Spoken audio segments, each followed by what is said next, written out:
Imagina por un momento que desciendes a un sótano gubernamental donde el aire huele a polvo viejo y a secretos enterrados. Estanterías metálicas, carpetas amarillentas, sellos rotos por el tiempo. Entre miles de documentos sin nombre, aparece uno distinto. Más grueso, más pesado, sellado durante décadas con una advertencia que no invita a la curiosidad, sino al silencio. No está hecho para ser leído, está hecho para ser olvidado. Pero lo abres, y en ese instante entiendes que la historia que te contaron estaba incompleta. No porque faltaran fechas o nombres, sino porque faltaba miedo, el miedo real. Porque ahí, en tinta fría y lenguaje militar, aparece una verdad incómoda. Los alemanes no solo conocían al Escuadrón 201, le temían. Pero ese temor no nació de inmediato. Antes del respeto vino la burla, antes de la burla la indiferencia y antes de todo el silencio. Durante años, la participación de México en la Segunda Guerra Mundial fue reducida a una nota al pie, a una mención simbólica, a una línea rápida en los libros escolares. Un país lejano, supuestamente irrelevante, sin peso real en el conflicto más brutal del siglo XX. Eso fue lo que nos dijeron, y eso fue lo que muchos creyeron, hasta ahora. Porque este no es el relato cómodo que aprendiste en la escuela, no es una versión pulida ni diplomática, es la historia cruda de un grupo de pilotos mexicanos jóvenes, tercos, mal armados en comparación con las grandes potencias, pero impulsados por algo que ningún tanque puede fabricar: determinación absoluta. Hombres que cruzaron océanos, entrenaron bajo estándares que quebraban cuerpos y mentes, y fueron enviados a un frente brutal para demostrar que México no se arrodillaba ante nadie. Durante años, Alemania construyó su máquina de guerra sobre una base peligrosa: la certeza de su superioridad. Acero, disciplina, tecnología, símbolos. Todo parecía indicar que nada podía detenerlos. Y sin embargo, la historia demuestra una y otra vez que la arrogancia es una grieta invisible. Basta un golpe en el lugar correcto para hacerla colapsar. El Escuadrón 201 fue ese golpe. No el más grande, no el más ruidoso, pero sí uno de los más humillantes para un enemigo que jamás pensó que México sería capaz de hacerle daño. Para entender cómo un país subestimado terminó sacudiendo la soberbia alemana, primero hay que mirar el contexto. México no era una potencia militar, estaba dividido políticamente, presionado económicamente y estratégicamente ignorado por el mundo. Para el Eje, México simplemente no contaba. No figuraba en los mapas de amenaza, no merecía atención. Y precisamente ahí comenzó el error. Cuando México declaró la guerra en 1942, no lo hizo por moda ni por conveniencia. Lo hizo porque la agresión cruzó una línea que no podía ignorarse. Barcos mexicanos fueron atacados. Marineros murieron sin estar en combate. El mensaje era claro: podían pisotearlos sin consecuencias. O eso creían. Porque lo que Berlín jamás entendió fue que México no enviaría máquinas para responder. Enviaría hombres. Hombres formados en realidades duras, acostumbrados a resistir, a improvisar, a no rendirse cuando el entorno se vuelve hostil.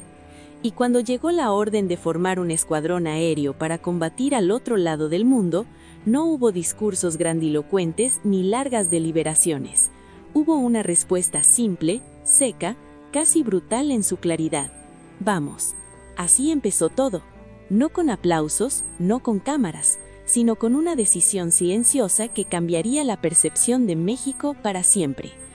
Lo que ocurrió después no fue casualidad, no fue suerte, no fue propaganda patriótica exagerada. Fue el resultado de entrenamiento extremo, disciplina férrea y una voluntad que el enemigo jamás calculó. Y antes de continuar, hay algo importante. Esta historia no pertenece a un solo país, pertenece a todos los que creen que la dignidad no se negocia.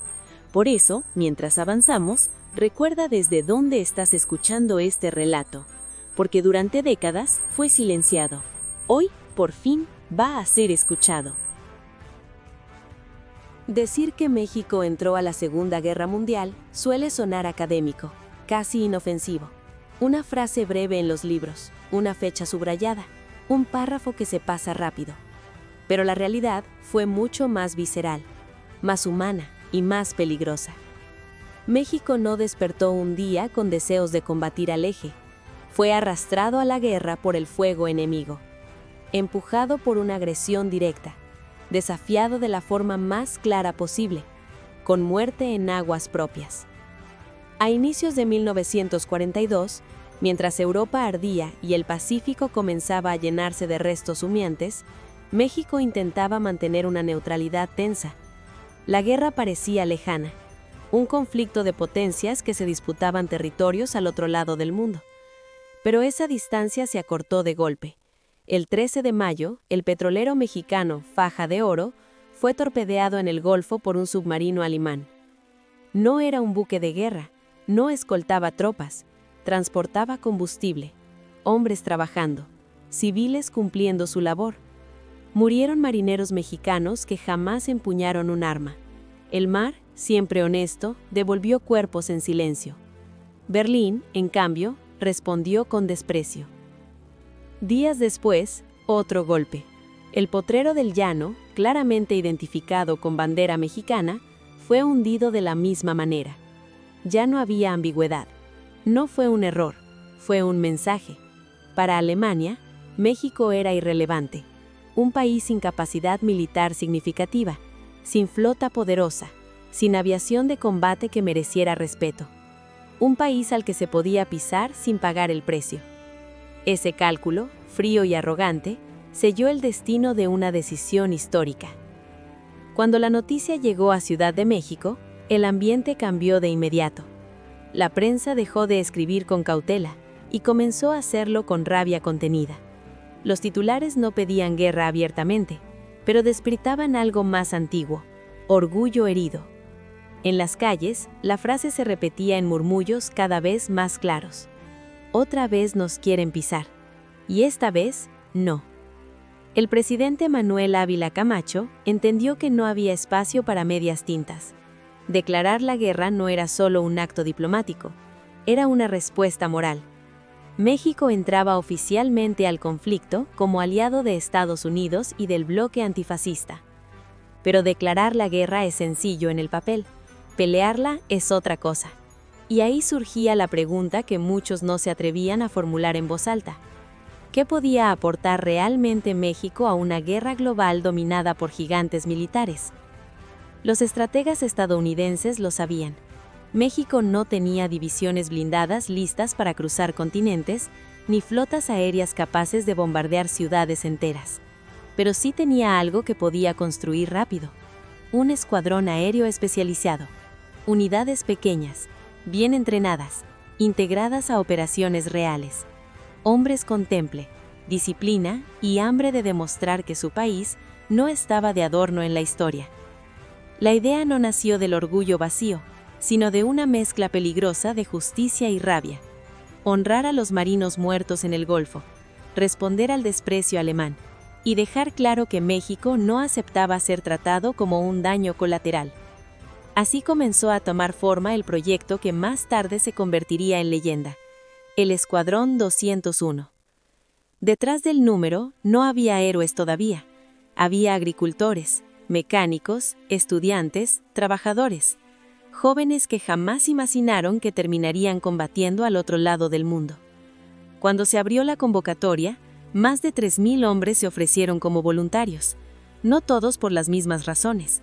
Algunos por patriotismo puro, otros por orgullo, otros por rabia, pero todos sabían una cosa: no sería un viaje de regreso garantizado. El proceso de selección fue implacable. Exámenes físicos que dejaban cuerpos exhaustos, pruebas psicológicas diseñadas para romper voluntades, horas bajo el sol, vuelos de reconocimiento, simulaciones de combate, entrenamientos con fuego real. Muchos abandonaron. Otros no resistieron la presión. Solo quedaron aquellos que, incluso cuando el cuerpo pedía parar, decidían seguir. En sus miradas comenzaba a formarse algo distinto. No era valentía teatral, era determinación silenciosa. Los instructores estadounidenses no esperaban eso. No esperaban disciplina tan sólida. No esperaban precisión. Mucho menos esperaban una terquedad tan peligrosa. Uno de ellos lo escribió sin rodeos en un informe interno. No son los pilotos más técnicos que hemos visto, pero son los más persistentes. No se rinden. Esa frase empezó a circular como rumor. Si los mexicanos llegan al final, serán imparables. Y llegaron. Lo que estaban haciendo no era un gesto político, era una forja, una unidad construida a base de presión, cansancio y propósito. Alemania aún se reía. Berlín seguía creyendo que México no contaba. No sabían que mientras ellos subestimaban, se estaba formando un grupo de hombres que pronto aprendería a volar máquinas diseñadas para destruirlo todo. Y cuando el entrenamiento terminara, ya no habría marcha atrás. La creación del Escuadrón 201 no fue un anuncio solemne ni una ceremonia elegante. Fue una purga, un proceso diseñado para separar a quienes soñaban con volar de quienes podían hacerlo bajo presión real. Desde el primer día quedó claro que nadie estaba ahí para sentirse especial. Estaban ahí para sobrevivir a un entrenamiento que no hacía concesiones. Un entrenamiento que había quebrado antes a pilotos veteranos y que ahora pondría a prueba a un grupo de mexicanos que cargaban algo más que ambición, cargaban una deuda con los muertos del Golfo. Los primeros destinos fueron campos de entrenamiento en Estados Unidos que no tenían fama por su amabilidad. Randall Field en Texas y después Pocatello en Idaho. Lugares donde el clima, la rutina y la exigencia estaban diseñados para eliminar cualquier ilusión romántica sobre la guerra. El día comenzaba antes del amanecer. A las 4:30 de la mañana ya estaban formados, con el cuerpo todavía frío y la mente obligada a encenderse a la fuerza. No había margen para retrasos, no había excusas. Cada error costaba puntos. Cada descuido se pagaba con humillación pública o con la expulsión. La primera fase fue física. Carreras largas, circuitos interminables, ejercicios pensados para fortalecer cuello, antebrazos y abdomen. Zonas críticas para soportar las fuerzas G, ese enemigo invisible que no se ve venir y que puede hacer perder el conocimiento en segundos. Muchos pensaban que volar era sentarse frente a un panel. Aprendieron rápido que primero había que convertir el cuerpo en una herramienta resistente. El cansancio no era un efecto secundario, era parte del método. Después venía la teoría, aulas sofocantes, horas sin pausa, pizarras llenas de cálculos y diagramas, navegación, reconocimiento visual, identificación de aeronaves enemigas, lectura de instrumentos, cálculo de viento, despegues cortos, aterrizajes forzosos, combate aire-aire, ataques al suelo, información cruda, técnica, sin adornos. Lo que no se entendía se preguntaba, lo que no se dominaba se repetía, y cuando algo parecía imposible, lo convertían en rutina a fuerza de insistencia. Los instructores comenzaron a notar algo que no era común. Mientras otros escuadrones internacionales luchaban por adaptarse al idioma técnico, los mexicanos se quedaban después de clase, buscaban manuales adicionales, repasaban en grupo. No querían aprobar, querían dominar. Esa diferencia, pequeña en apariencia, marcó un quiebre, porque en combate, aprobar no salva vidas, dominar sí. El verdadero examen llegó en la pista. Vuelo en formación cerrada a alta velocidad, maniobras evasivas ante fuego antiaéreo simulado, ataques en picada desde 10.000 pies, vuelo rasante tan bajo que las copas de los árboles casi rozaban el fuselaje. Los instructores repetían una y otra vez que esas maniobras debían ejecutarse con precisión quirúrgica. Un segundo de más, un cálculo mal hecho y el avión se convertía en una tumba. Fue ahí donde los mexicanos comenzaron a llamar la atención. No por imprudentes, sino por valientes. No rompían formación, no improvisaban sin control, ejecutaban. El primer incidente serio no tardó en llegar. Durante un ejercicio exigente, un cadete realizó un viraje demasiado cerrado. El P-47 se ladeó violentamente. Durante 3 segundos todo apuntaba a una tragedia, pero el piloto estabilizó la aeronave, recuperó altitud y regresó a la formación como si nada hubiera pasado. No hubo aplausos, hubo silencio, y después respeto. A partir de ese día, algo cambió. Ya no eran solo estudiantes extranjeros, empezaron a ser observados como futuros combatientes reales. El entrenamiento se volvió más duro. En Majors Field y luego en Pocatello, el clima se convirtió en otro enemigo: vientos impredecibles, cielos traicioneros, temperaturas extremas. Aprender a volar ahí era aprender a pelear contra algo que no se puede ver ni negociar. Cada despegue era una apuesta, cada aterrizaje una prueba de nervios. Llegó entonces el bautismo de fuego simulado: bombardeo en picada a alta velocidad, ametralladoras calibre .50, patrones complejos de evasión. Los blancos eran pequeños, 2 metros. Golpearlos desde miles de pies requería precisión absoluta, y luego había que escapar antes de que el fuego antiaéreo imaginario te alcanzara. Para sorpresa de los instructores, los patrones de ataque mexicanos eran atrevidos, agresivos y extremadamente efectivos. No cumplían órdenes, las superaban. Un informe interno lo dejó claro: el Escuadrón 201 no solo ejecuta las misiones asignadas, las optimiza. Esa frase circuló rápido, y con ella cambió el trato. Dejaron de verlos como invitados, empezaron a tratarlos como hermanos de guerra. La última fase fue la más silenciosa y la más importante: la integración del equipo. Aprendieron a leer la respiración del compañero, a anticipar un giro por el tono de voz, a conocer el motor como si fuera parte del cuerpo. Cuando recibieron sus alas, no fue un gesto simbólico, fue una declaración: estaban listos. Y mientras se preparaban para cruzar el Pacífico, ninguno de ellos sabía que el entrenamiento que casi los había roto era apenas una sombra de lo que los esperaba. El momento de la verdad se acercaba, y México estaba a punto de ser puesto a prueba donde no hay margen para errores: el combate real. El final del entrenamiento no trajo alivio, trajo silencio. Un silencio distinto, más pesado, más consciente. Porque cuando el Escuadrón 201 recibió la orden de despliegue, todos entendieron lo mismo sin necesidad de palabras. Lo aprendido iba a ponerse a prueba con fuego real. Ya no eran ejercicios, ya no eran simulaciones. Cada error, a partir de ese momento, tendría consecuencias definitivas. A mediados de 1945, la guerra estaba en su punto más violento. Aunque en Europa el colapso alemán era inminente, el Pacífico seguía siendo un infierno activo. Islas disputadas metro a metro, selvas que devoraban hombres, un enemigo japonés disciplinado, atrincherado y dispuesto a luchar hasta el final. Fue allí donde se decidió enviar a los pilotos mexicanos, no a un frente secundario, no a una zona tranquila, a Filipinas. El viaje comenzó en barco, largo, tenso, cargado de pensamientos que nadie compartía en voz alta. Las noches en alta mar eran las peores. El rumor constante de submarinos enemigos obligaba a mantener alertas permanentes. Luces apagadas, conversaciones cortas. Algunos pilotos escribían cartas que no sabían si llegarían a destino.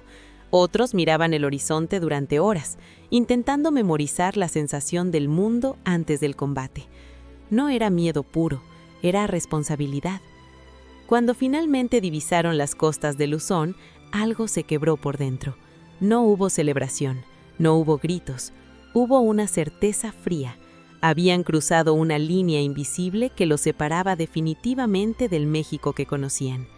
A partir de ese momento, ya no eran voluntarios entrenando, eran combatientes dentro de una maquinaria de guerra global. El recibimiento por parte de los oficiales estadounidenses fue correcto, pero distante. Formal, medido. ¿Son los mexicanos?, preguntó uno. Sí, señor. He oído que no se rinden fácilmente. No era un elogio, era una advertencia. En combate, la terquedad puede ser virtud o sentencia de muerte, y ellos tendrían que demostrar cuál de las dos era. Las primeras asignaciones no fueron simbólicas: apoyo aéreo cercano, ataques a columnas enemigas, destrucción de fortificaciones, ametrallamiento de posiciones ocultas, cobertura aérea para tropas terrestres en avance. Misiones donde el margen de error se medía en metros y segundos. Para algunos pilotos, ese momento marcó el cierre de un largo arco de preparación. Para otros, fue el inicio del verdadero miedo, porque nadie es héroe antes de despegar sabiendo que puede no volver. Las condiciones eran brutales: pistas improvisadas, humedad constante, calor que sofocaba incluso dentro de la cabina. El enemigo no solo estaba abajo, armado y oculto.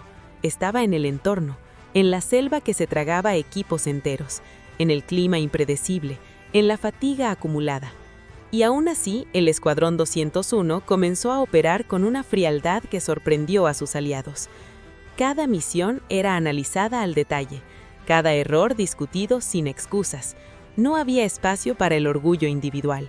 Volaban como unidad, pensaban como unidad, y esa cohesión comenzó a notarse rápido.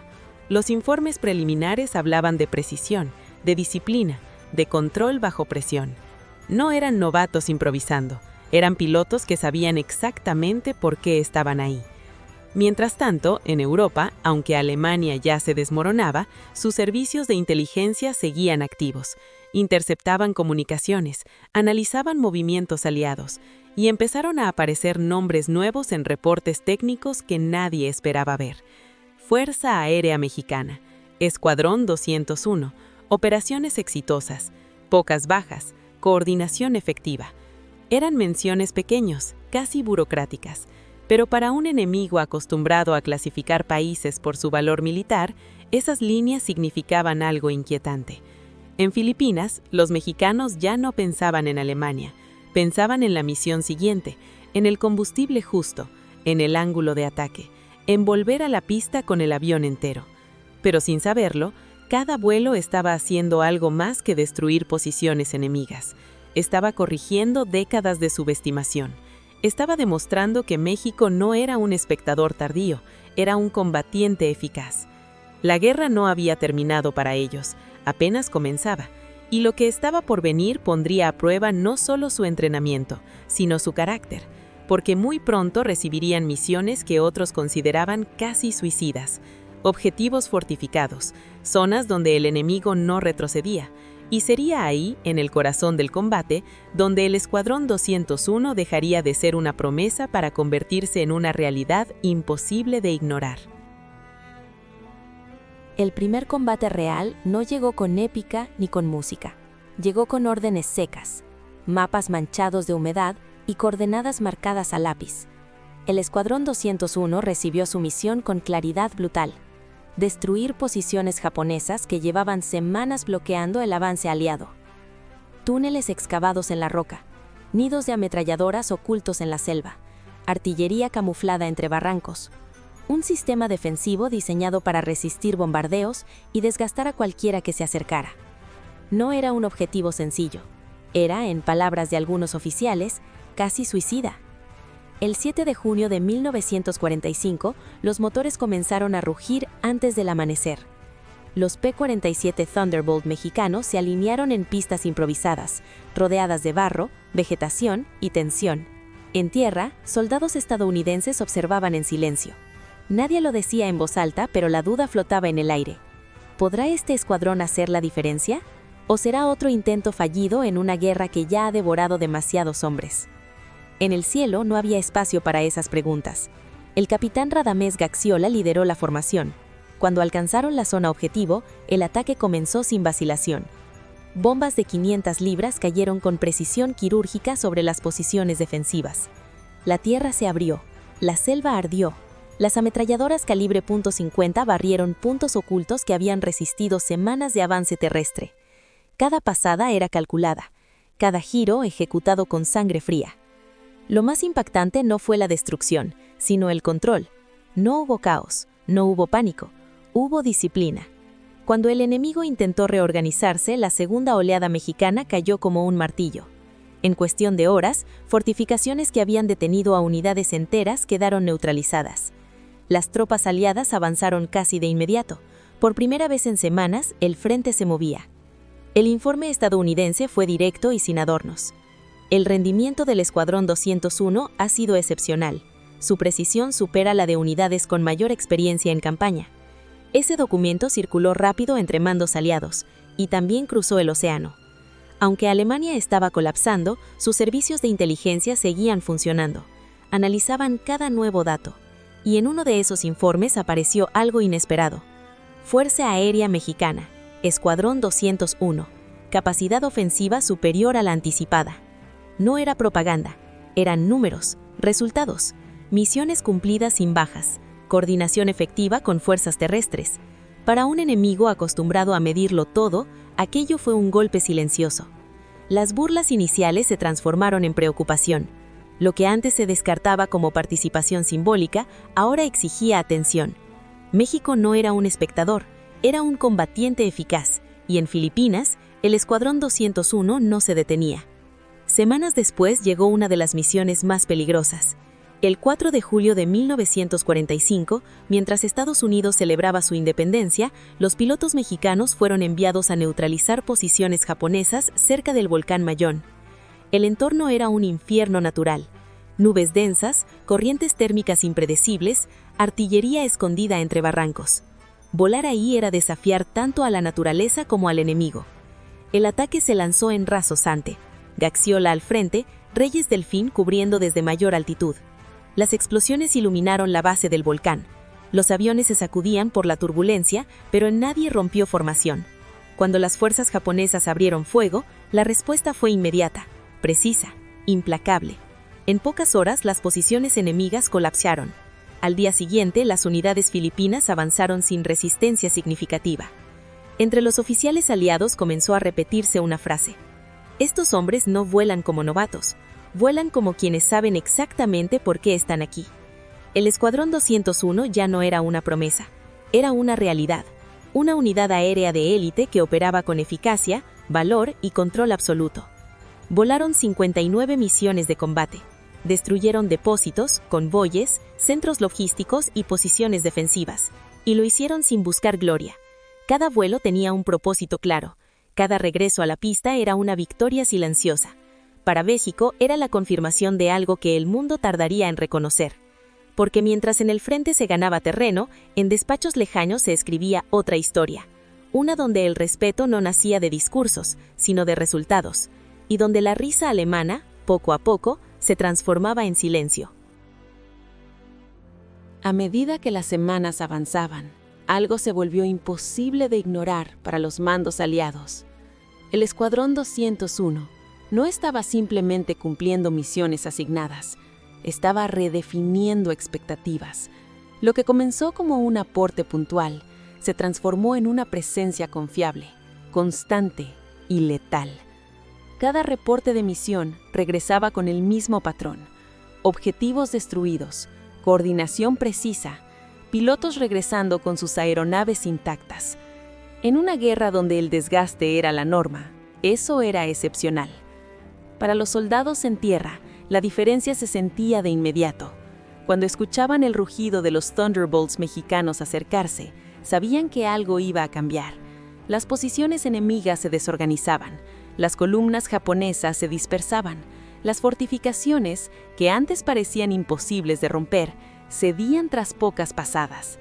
No era solo potencia de fuego, era timing, era lectura del terreno, era comprensión del combate real. En los centros de mando estadounidenses, el tono también comenzó a cambiar.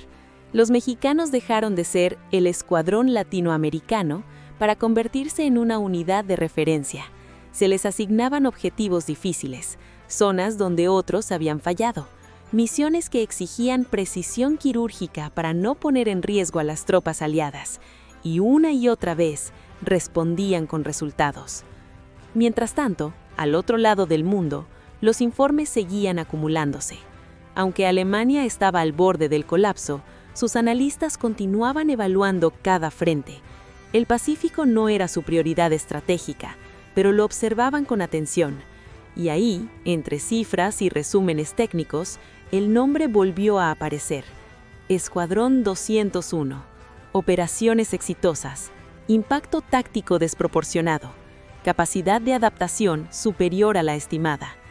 No había emoción en esos documentos, no había adjetivos heroicos. Precisamente por eso eran tan contundentes, porque cuando un enemigo reconoce tu eficacia sin intención de elogiarte, lo que queda es respeto forzado, el mismo respeto que antes había sido risa. En Filipinas, los pilotos mexicanos no tenían tiempo para pensar en reputación. Cada día comenzaba con un nuevo briefing, nuevas coordenadas, nuevos riesgos. El cansancio se acumulaba en los cuerpos, la tensión se alojaba en los silencios antes del despegue. Algunos aviones regresaban con impactos de bala, otros con daños menores, pero regresaban, y eso reforzaba algo esencial: la confianza mutua. La cohesión del escuadrón se volvió su mayor fortaleza. No había individualismos, no había protagonismos. Cada piloto sabía que su vida dependía del compañero que volaba a su lado.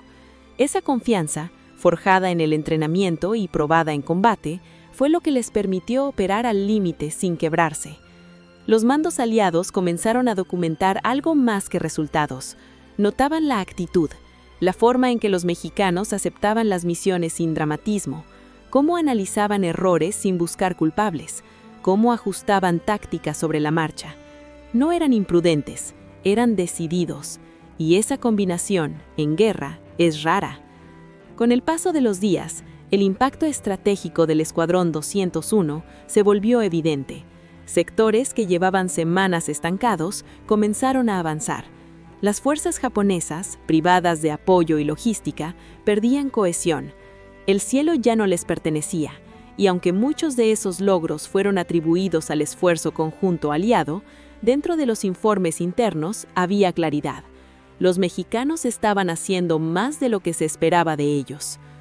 Cuando finalmente llegó la noticia del fin de la guerra, no hubo euforia inmediata. Hubo alivio, un alivio silencioso, casi incrédulo, porque sobrevivir también es una forma de victoria, y ellos habían sobrevivido haciendo exactamente lo que vinieron a hacer. Sin saberlo, el Escuadrón 201 había logrado algo más profundo que ganar batallas. Había cambiado percepciones, había obligado a aliados y enemigos a replantear lo que significaba México en el escenario militar mundial. Y aunque ese reconocimiento tardaría en reflejarse en la memoria colectiva, ya estaba escrito donde más importaba, en los resultados. Pero la historia aún no terminaba, porque el regreso a casa traería consigo otra batalla, más silenciosa y prolongada, la batalla por el recuerdo, por el lugar que les correspondía en la historia. Y esa lucha, como descubrirían pronto, sería muy distinta al combate en el cielo. Cuando los motores finalmente se apagaron y los P-47 quedaron inmóviles en tierra, la guerra había terminado. Para el mundo, el conflicto se cerraba con fechas, tratados y banderas. Para el Escuadrón 201, en cambio, comenzaba una etapa distinta, más silenciosa, más ambigua. Regresar a casa no significaba dejar la guerra atrás, significaba cargarla de otra forma. En noviembre de 1945, los pilotos mexicanos regresaron a su país. No volvieron como conquistadores ni como figuras envueltas en espectáculo. Volvieron con cuerpos marcados por la fatiga, con miradas que habían visto demasiado y con una certeza difícil de explicar. Habían cumplido. México los recibió con respeto, pero también con una prisa extraña por seguir adelante. El mundo quería olvidar la guerra, y cuando el mundo quiere olvidar, algunas historias quedan atrapadas en la sombra. Durante un tiempo, el Escuadrón 201 fue reconocido. Hubo desfiles, discursos, medallas, pero ese reconocimiento fue breve. Pronto, la narrativa oficial volvió a simplificar su participación. México había apoyado a los aliados. Había tenido una presencia simbólica.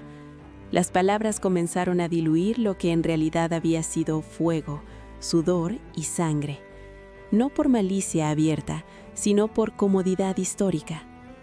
Muchos de los pilotos regresaron a la vida civil, agricultores otra vez, mecánicos, profesores, padres de familia, hombres que un día habían volado en misiones donde un segundo de error significaba la muerte, y al siguiente debían explicar en silencio por qué despertaban sobresaltados en mitad de la noche. No hablaban mucho de la guerra, no porque no quisieran, sino porque nadie preguntaba. La paradoja era cruel. Habían sido lo suficientemente buenos como para ser respetados por aliados y enemigos, pero no lo suficientemente ruidosos como para convertirse en leyenda inmediata. Y así, poco a poco, su historia fue quedando al margen, mencionada, nunca explorada a fondo, guardada en archivos, en informes técnicos, en documentos que nadie tenía prisa por desempolvar. Fue precisamente en esos documentos donde apareció la prueba más incómoda: informes alemanes de inteligencia, escritos sin intención de halagar, reconocían lo evidente. El Escuadrón 201 había demostrado una capacidad operativa superior a lo esperado para una fuerza aérea latinoamericana. No era un cumplido, era una admisión forzada, y por eso tenía tanto peso, porque venía del mismo enemigo que se había reído al inicio. Ese reconocimiento nunca fue anunciado en voz alta, no apareció en discursos oficiales ni en libros escolares. Permaneció enterrado durante décadas, como si incomodara la narrativa simplificada de la guerra, porque aceptar ese hecho implicaba admitir algo más profundo: que México no fue un espectador tardío, sino un actor directo y eficaz en un conflicto global. Con el paso del tiempo, muchos de los hombres del escuadrón murieron sin ver su historia plenamente contada. Sus nombres quedaron inscritos en placas, en monumentos discretos, en recuerdos familiares, pero no en la conciencia colectiva. Y así, el silencio se volvió parte de su legado, un silencio injusto, pero persistente. Sin embargo, la historia tiene una forma curiosa de resistir el olvido. No desaparece, se esconde. Espera a que alguien vuelva a hacer las preguntas correctas, a que alguien decida mirar más allá de las versiones cómodas. Y es ahí donde esta historia vuelve a emerger. Porque cuando uno revisa los archivos con atención, cuando compara informes, cuando escucha a quienes estuvieron ahí, el relato se vuelve imposible de ignorar. El Escuadrón 201 no fue una nota al pie, fue una declaración, y aunque durante años se intentó reducir su impacto, los documentos dicen otra cosa. La guerra terminó, el ruido cesó, pero el eco quedó, y ese eco tarde o temprano exige ser escuchado, porque hay historias que no piden aplausos, piden memoria, y la memoria, cuando finalmente despierta, no vuelve a dormir. Al mirar hacia atrás, entre el humo de los motores y el estruendo lejano de una guerra que marcó al mundo para siempre, queda algo imposible de negar. El Escuadrón 201 no fue un episodio menor, no fue un apéndice tardío ni un gesto diplomático diseñado para cumplir con una alianza. Fue una afirmación, una respuesta directa a la humillación, una demostración de que México no observaba la historia desde la orilla, entró en ella, de frente, cuando fue necesario. Aquellos jóvenes pilotos no cruzaron océanos para buscar gloria personal, no lo hicieron por fama ni por promesas de reconocimiento eterno. Volaron porque entendieron que había momentos en los que un país debe hablar con hechos, no con discursos. Y cuando ese momento llegó, respondieron con disciplina, precisión y una voluntad que ningún enemigo había calculado correctamente. Cada misión en Luzón, cada ataque coordinado, cada regreso a pista con el avión marcado pero intacto, fue una declaración silenciosa de dignidad.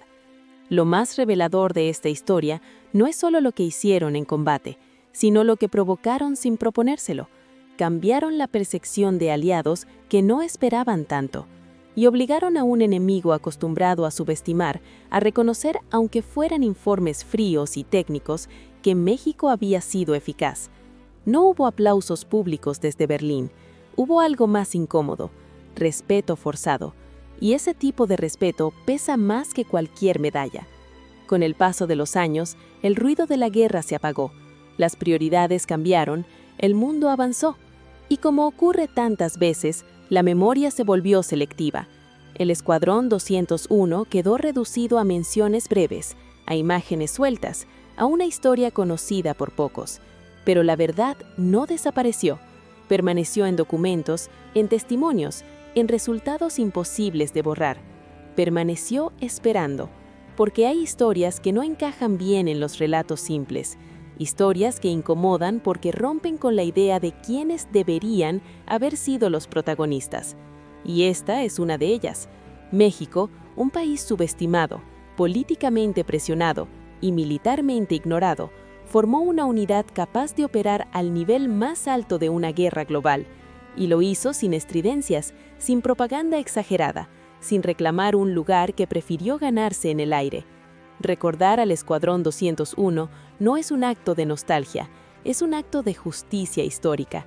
Es reconocer que la valentía no siempre viene acompañada de reflectores, que el sacrificio no siempre recibe titulares, y que a veces las páginas más importantes de la historia se escriben en silencio, mientras otros miran hacia otro lado. Hoy, al rescatar este relato, no se trata solo de honrar a esos pilotos, se trata de entender algo más grande, que la dignidad de un país no se mide por el tamaño de su ejército, sino por la decisión de no agachar la cabeza cuando es puesto a prueba. El Escuadrón 201 lo entendió y actuó en consecuencia. Si esta historia te hizo mirar de otra forma el papel de México en la Segunda Guerra Mundial, si crees que hay relatos que merecen ser contados con profundidad y sin simplificaciones, deja tu comentario, dale like para que más personas descubran esta historia y suscríbete al canal para seguir explorando capítulos que el tiempo intentó borrar, pero que la memoria se niega a olvidar.